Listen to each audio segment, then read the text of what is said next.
My topic is, the topic they gave me is cutting the cost of governance. And I don't want to talk about federal government. Other experts will talk about them, but let me talk about where I served, the subnational government. Out of this 11.4 trillion expenditure expected this year, the states are 5.4. And I believe that this 5.4, we can save at least 1 trillion. At least they won't borrow it because it's going to be borrowed. We can save 1 trillion. And people will say to me, how are you going to save it?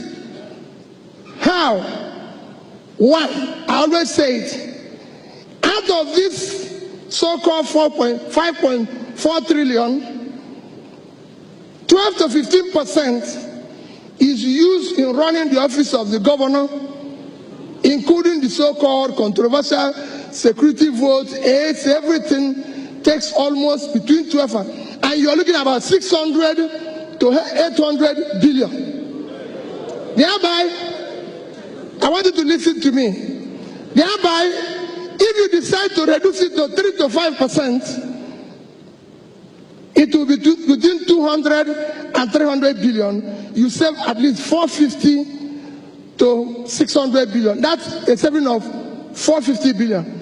If you decide to do proper procurement, competitive procurement that is competitive, you save as much as the same amount. So with these two, you've saved almost 900 billion. If you decide to do away with the unconstitutional office of First Lady, it's very unconstitutional and adds a lot of confusion to what is happening. It costs an average state today about 2 billion to run that office.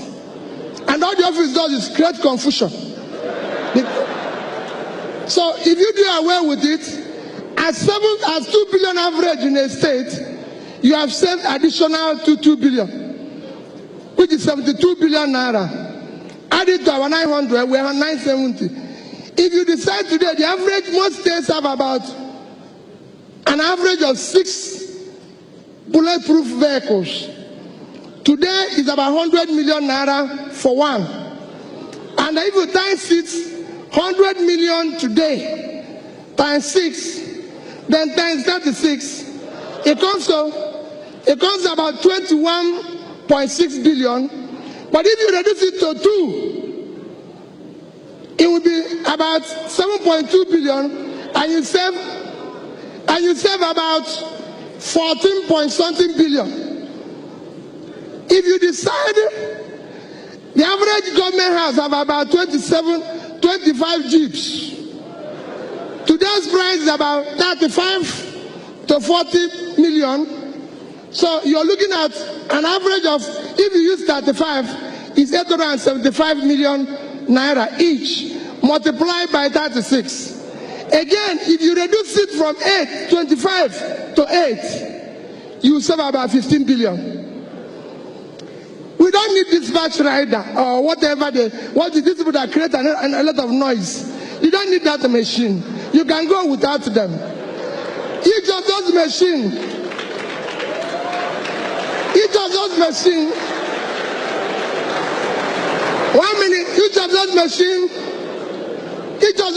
cost about 12 to 15 million naira.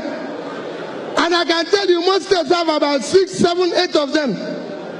If you do away with them, you will find out that it's at another savings of probably 3 billion naira. Traveling. 1 minute. Traveling. Every government house or governor can tell you the number of traveling budgets, logistics, the qualities of name is almost 500 to 600 million. I believe you can do with, if you times again 600 times 36, I believe you can do all your travels for a third of that. You save 115. So if you look at what I've showed you now, you're going to save over 1 trillion. And I can tell you it is practical. People who say to me, Peter, how is this possible? How is it not possible? My dear, I was the governor. When I came to office, When I came to office, my first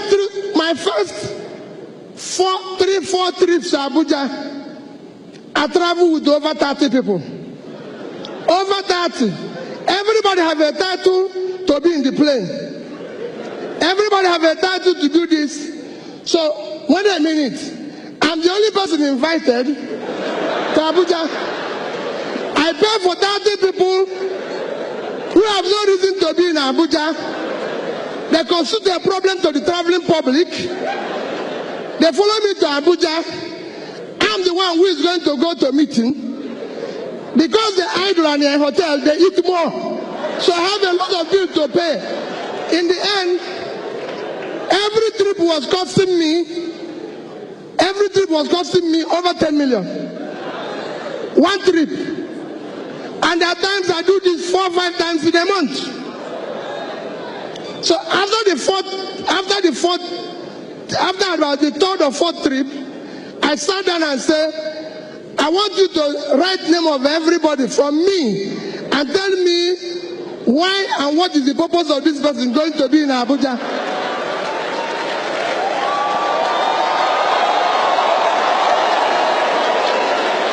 And what did they do? What happened? What did they do? When they finished, I found out the only person that needs to go to Abuja is me. So I said to them, leave it, because some of you must have heard P2B travels alone. No, because the other people, I don't need them in Abuja. I give you an example. If I had taken police from Waka to Abuja, there might be about 12, 15 security men. And then each time I go, let me use today's pricing. One ticket one way is about 30,000. Coming back is at 20,000. I found out that I can talk to the IG then Onovo. I said, Onovo, when I'm in Abuja, give me 3 policemen. The other person, give me 2. When I'm going, I give them 5,000, which is not up to the ticket of one person going. I say, it's 50 people. So, nobody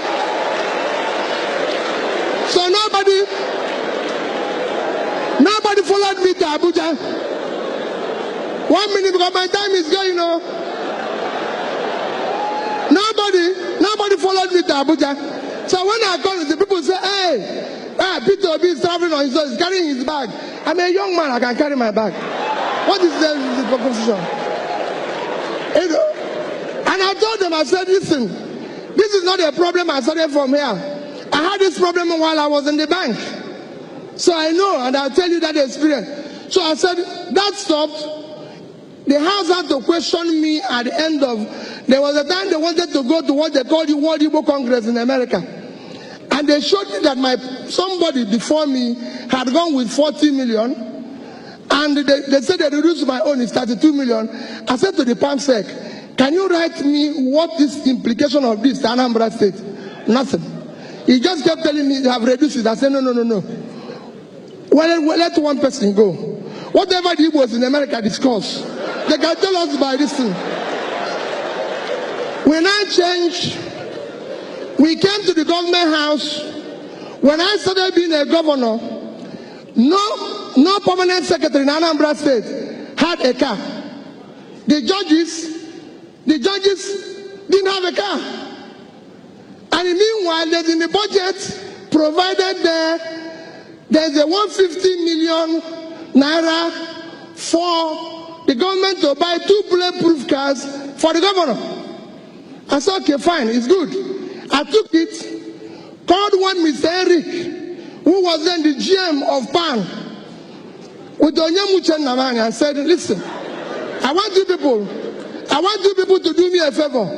I want to buy, they used to sell Peugeot 406, 3.7 million.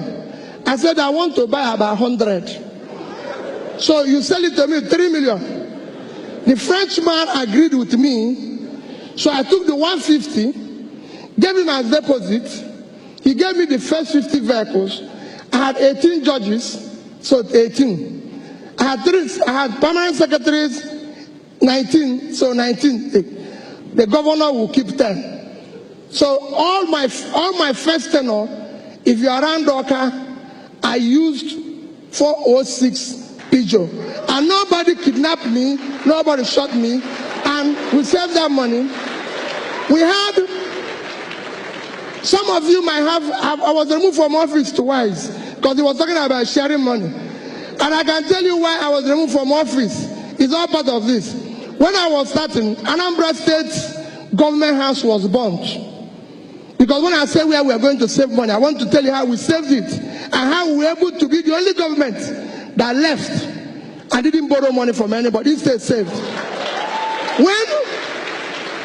When Anambra State, in 2004, the Anambra governor's house was burnt, the governor's lodge, as well as the government house. Coincidentally, in 2006 when I started, the budget to repair the government house was 298 million. To repair the governor's lodge was 481 million. These are the two reasons why I was impeached. The third was saving money without permission. And I said to them, wait a minute, I repaired everything in the government house, which is governor's office. I repaired everything with 43,200,000. The only thing I didn't buy new, was furniture. Because there's a table used by one of my predecessors that was kept somewhere, and they say it's old. But I called the man, the furniture man, I said, if you wipe this seat, who deep in it? I just want to say you're right. Let's to buy a new one. Why are we buying new one? The governor's lodge, I had a point. I want you to tell, I'm no longer the governor, so these are things you can verify. The governor's lodge, which was a budget of 486 million, I repaired everything with 81,700,000. In both of them, because the contract was awarded before I came, they said I did it without passing through the due process. Because I've awarded the contract.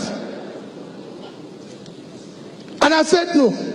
Obasanjo as president, because one of the things I did is that we had a governor's lodge in Lagos. We had a governor's lodge in Abuja. We had almost 60 workers in Abuja. And I asked them, why would Governor of Anambra State have a lodge in Lagos? Why would he have a lodge in Abuja? Does he live in Abuja? What is he doing in Abuja? You know what they wrote me? Every other government have it. I said, that's not what I asked. Why are we having to have a lodge in Abuja? I don't live there. Each time I go to Abuja, the cook there, we will need to give him about 30,000 to cook. And I said, cook, you're going back to Oka. It costs 5,000 naira to eat buffet at Hilton, and you charge me 30 here. So what are you cooking here? You must go back to Oka. You know. And people will tell me, oh no.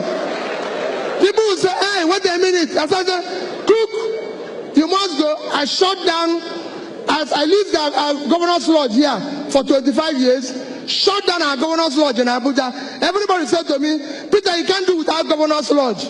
I didn't have one for 8 years because it was not necessary. I told everybody who was there, we had almost 15 drivers in Abuja. When I'm at the airport, everybody's there because creating confusion. I said, listen, we need 3 drivers in Abuja. The rest will either have to go and look for work or come to Oka. We don't live in Abuja and everything. And this, Obasanjo wanted to come to Anambra State. Every state you go today, they have what they call presidential lodge. And they said, we have started building one for almost $500 million. I stopped it. Obasanjo wanted to come to Anambra State. And they said, I went to them and said, listen, tell Mr. President, he can come in the morning and go in the evening. We don't need him to sleep. We don't need him to sleep. They said, no. They said, no, he must sleep. He must sleep. I said, okay, let's not worry about it. I went to him, the day I'm telling you what, I went to him, he came in October end of October 2006. I went to him and said to the chief of staff, I said, tell him please, he can come in the morning. He said, no, he must sleep, he's doing this. I said, okay, no problem. I called his people, say, since he cannot stay in a hotel, and he must sleep, come and see where I live. This is where I live. If this place is okay for him, I will give you the key for 1 month. Then I will go. When he goes, they were very nice to me. I can tell they were very nice. They said to me, we need it for only 1 week. So I came back and told my dear wife, she's the only one who has property there. I said, bring out your team.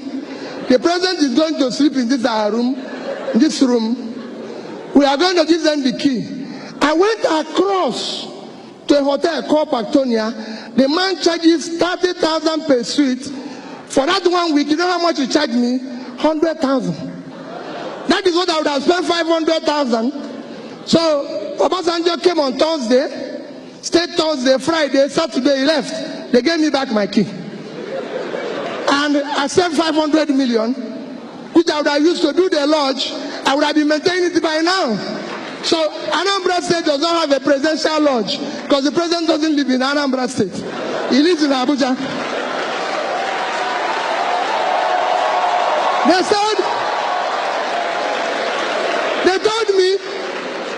They told me that I don't have, they wanted a car. They said to me, oh, you must have a treated car, a bulletproof car that the president and his people can use. I said, I don't have. Bring your motor here. All I will tell you is that I will not, if you want that, I will enter it. But I will not, I don't have anything. They argued and argued and argued. Luckily for me, I have a neighboring state that bought that type of car. I said, okay. I'll go to this state and ask them to bring their car here. When you people go, they carry their vehicle. I don't have, and I won't buy it. What am I trying to say? You can do all this. You can save all this money. There's so much waste in our system, and we all tolerate it. People tell you today, I had people. Yes, I quoted with people. People who say they come and do courtesy call. That was what I was telling Prof. I was quarreling with people. Somebody said he wants to do courtesy call. He wrote me a letter. As he's going, my protocol people come say, hey, this bishop or this chief, welcome now. I said, what? He said, we'll give him something. I said, the man just wrote say, you want to see me. Did I ask him to come? Why are we going to give him money? Get out of this place. The man wants to see me. And he wants to see me, and that's it. So for us, what is more important for us? We have a government, we said, we have to plan to turn things around. What are we going to do? We adopted what we call the MDG goals and said we'll go on these goals and implement it. From all these monies we're going to save, whether it's this, if you talk about security votes, oh, this is the percentage, this is this, this is this. That's how we started to do statistics, to fight poverty. And what did we discuss when we did poverty mapping? That the poorest areas in Anambra State, their problem was access. And I can say to you, go to Anambra State today. We have the best road network of any state in this country. And then we look at it, we went into education. Everybody knew that education was shut down in Anambra State for 2 years. Under a particular government, we said, when I started, we were number 26 in WAEC. I said, no, we must be among the first 10. How are we going to do it? We looked at it and said, okay, the best is to return these schools to the church. It belongs to them. And we'll give them money directly.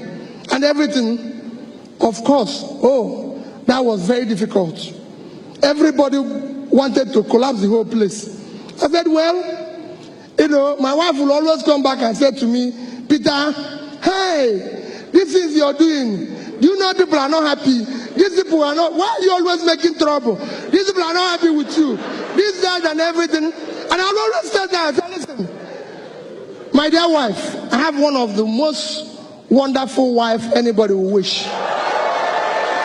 I will always say to her, listen, Margaret, your problem is that you don't understand. My job is not to make people happy.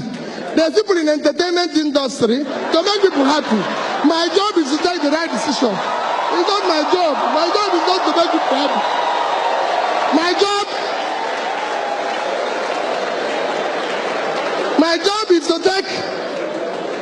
job is to take the right decisions for the benefit of the people.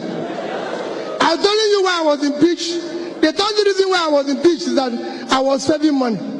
I said, listen, this is the only country in the world that has a diminishing assets called oil, and they're not saving money.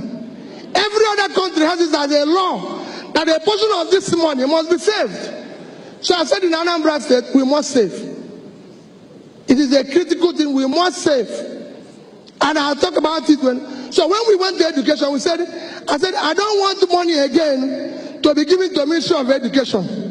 Money must go direct to government from our purse to the church.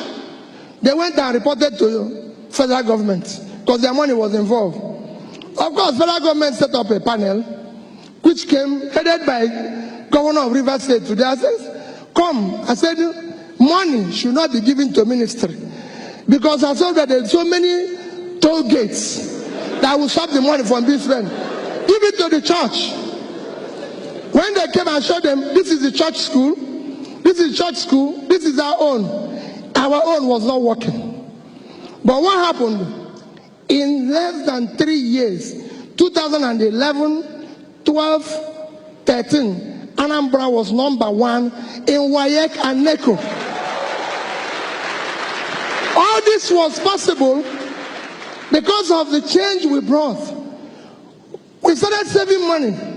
Everybody will tell me, say, Peter, why are you keeping this money? Why are you doing this? Let me give you the instance. Today, Anambra remains the most financially stable state in this country.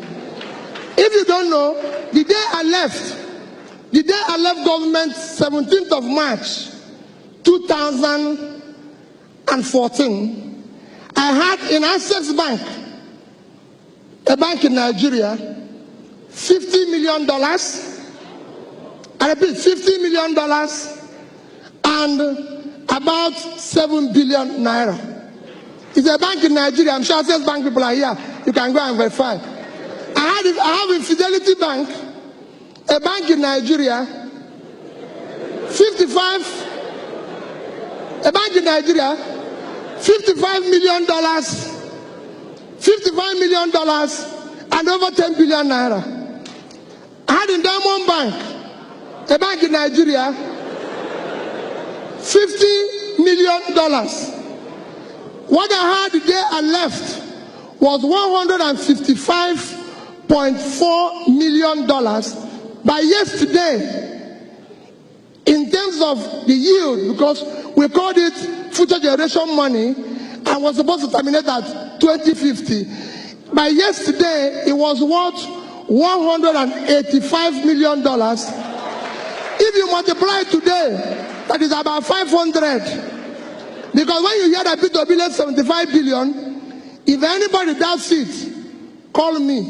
I know where the money is. I kept it. And on that day, and I said, on that day that I left, as of December 2013, I did not owe any teacher, anybody at the local government level, gratuity. As at the day I left, anybody in the civil service was not being owed gratuity or pension or salary, and no contractor had a certificate that is pending.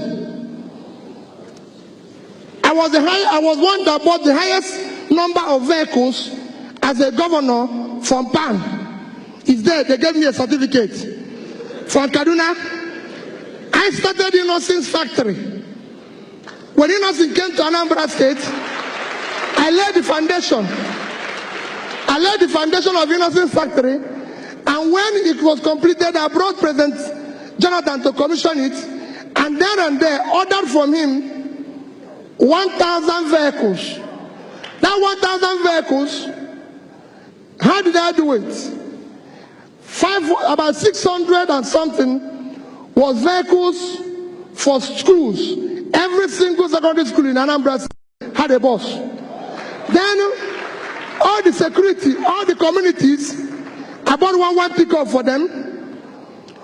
All of them, the traditional laws, I bought one. When I was buying, people say, hey, this is nothing. It just started. Do we know whether his car is good? Maybe the brake is not working. Maybe I said, don't worry. Let the number of people that will remain after the other ones die, leave. Let it kill the number of people. That's how that industry is working today. And nobody has been killed.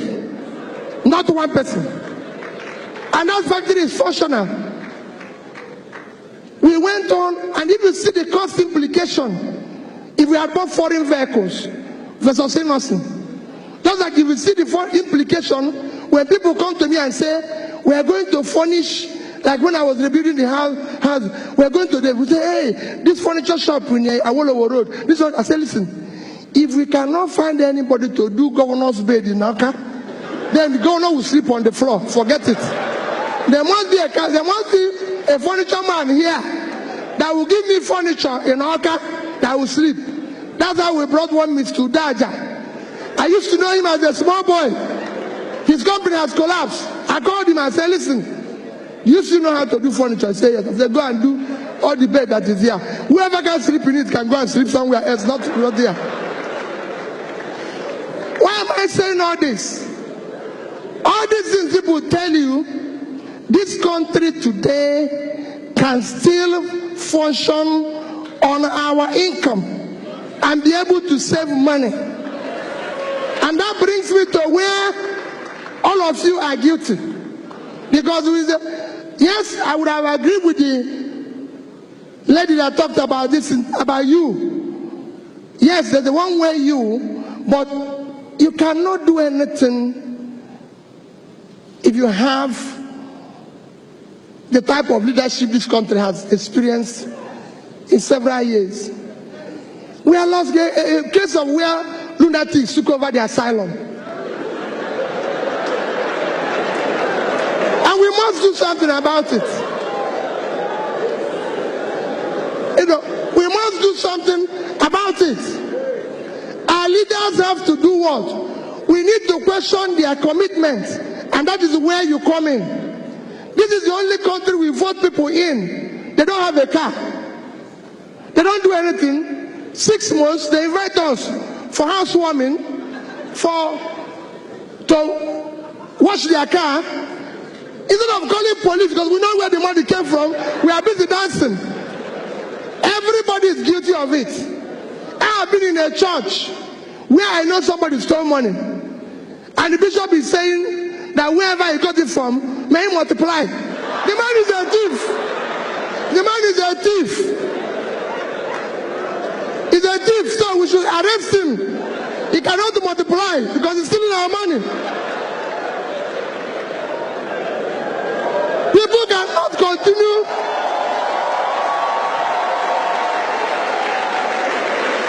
If anybody in government comes to tell you, everybody have good story to tell.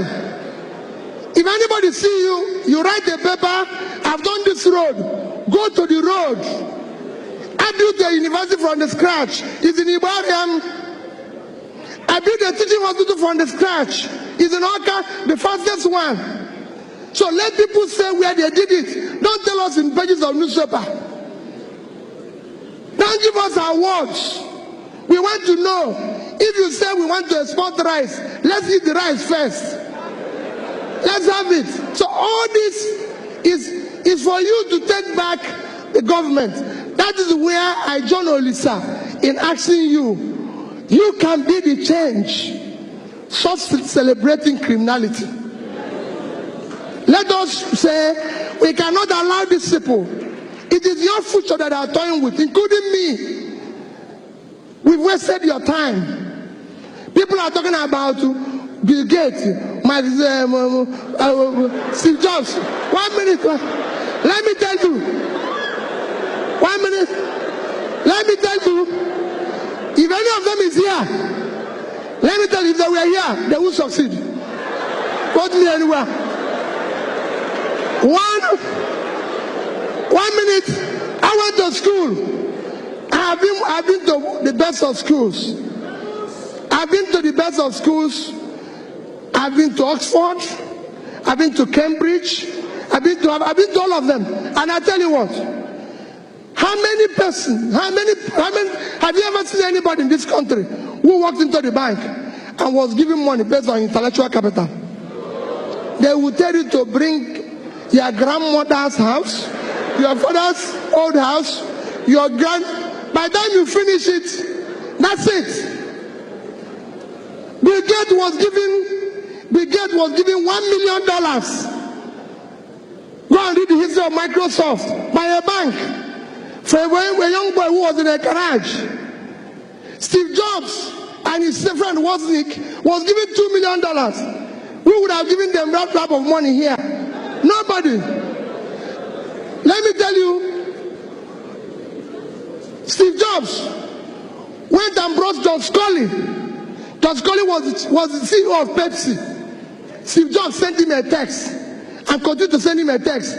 Do you want to continue selling sugared water, or do you want to be part of changing the world? One day, John Scully got up and said to Pepsi, where is president and CEO, I'm leaving this company. I want to go and join these small boys in a garage. Which person would do it here? His people will say that they don't do a medicine. No. Nobody will do it. That's what we have. The government will not support you. You do anything here, the government will not patronize you. They will not patronize the white man. They will not do it. So there's so many things we get against. That is where a journalist had to say, let us take it back. Let nobody tell you there's not enough money. No. Tell me what a governor in Nigeria needs a dispatch rider for. What for? If I tell you how we sort fuel, we used to have a fuel dump when I was governor. Fuel dump. It was costing us almost 30 million a month. I said, what is it? They say, hey. I said, shut it down. I found out that my convoy in the first 2 weeks, because it was about 22 vehicles, was costing us about 300,000 to buy fuel. Of course, you know what happens to half of it. So I said, okay, you know what we are going to do? Bring down the convoy. People in Anambra here, I don't use her. I asked them, carry this thing and go. Pack it. My convoy is 5 vehicles. And you cannot buy fuel unless I'm inside the car. So I will pay them. No more.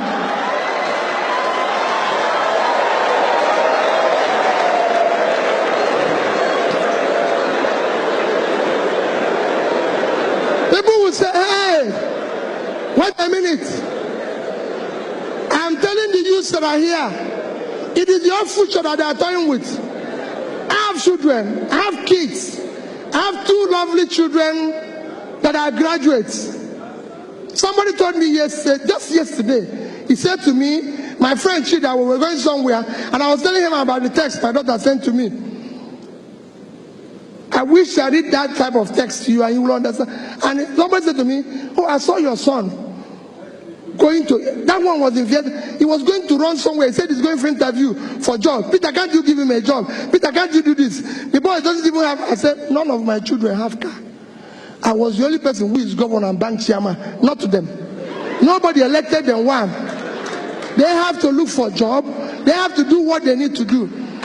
Take back your country. This country belongs to you. It is your future that they are toying with. You must take it back from them. It is not their country. And you must take it back from them. And how will you take it back from them? How will you take it back from them? When they invite you, go to your local government and ask the local government chairman who receives 100 million naira every month. What does he do with it? He will tell you no problem, yet he's buying new Jeep. This is somebody who has never seen car in his life. He now uses Jeep. His wife has become first lady of the local government. You go everywhere, a convoy will pass you. They say it's first lady of the state. First what? This man, this woman is like they used to tell me then, hey, Peter, you're not treating your wife fairly. Peter, you're not doing this. That this is this. I said, no. There's so many costs. If I tell you little, if I have time and tell you cost of governance here, you won't be here. When I came back, when I started, we had about 10 governors' guest house. I said, what is governor going to do with this? I go to work in the morning and go back in the evening. I'll come back. My cook then will cook about food that about 50 people will eat. I said, what is this for? They were killing one cow every day. I said, what is this for? He said, Your Excellency, I'm doing it in case if you come back with people. I said, have you ever seen me come back here with anybody? So why are you cooking for the people? Any day people will come here, I will let you know. Cook for only one person. One person. Me. I said, don't do it. You know, I come from Anambra State. There's too many big men. Of course. Like I tell them, I said, don't allow any of them to come here. I don't have what it takes to entertain them. So what they do, they phone me, Peter, I want to see you. I come to your house in the evening. So I go to his house, because there he will bring his champagne, eat his fabulous food, and at times when I'm going, they will give me some to take back. Goodbye. But don't go to government house. Because government house is not a restaurant. It's not a place to drink champagne. A bottle of champagne. A bottle of champagne today costs about 400,000, 500,000. That is salary of 20 people at 20,000. And you drink it with the public money. No, you can't do that. It should be, if you want to do that, you go to your house. So I said to them, no, this is government money. We brought down the cost of feeding governor. If I tell you where I brought it down from, to this, I say, this will be enough. Don't worry about me. And I can go on and on. You can go and work with people. It's not anything. It's not any magic. Every flight I've taken in Nigeria as a governor was economy. Reason is simple. If I come, they say business class, 54,000. Another one, you go to internet, is 19,000. Is it not just from Abuja to this for 40 minutes? Why will I pay additional 1,000? I said no. I went to Young Shagura and said, your hotel in Abuja, can you give me this card? He gave me 50%. So to sleep there is 30,000 naira. And I said, no, these things, that is what people want me to go to another bigger hotel and stay for 250,000 naira. And people say, oh, Peter, is it? I said, well, I have a problem. If I sleep there and pay somebody 250, I will be awake. I wouldn't even sleep. Because I think they've stolen my money.